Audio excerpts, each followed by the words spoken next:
ular biznesga birinchi qadam, biznesga ko'mak, mahalla loyihasi hamda 3 so'm iqtisodiy qaror bo'yicha tezliklar ajratilgan.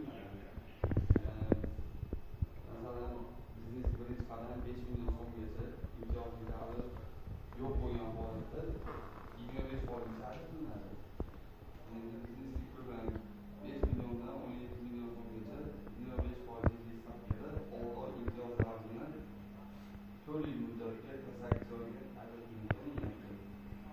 Agar oilaviy tadbirkorlik olgan yoki biznesga ko'mak mahalla loyihasidan kredit olib yana ham tadbirkorlikni kengaytirmoqchi bo'lgan fuqarolarga 3 so'mlik insoniy qaror bo'yicha 100 million so'mlik garovsiz kreditlarni mavjud.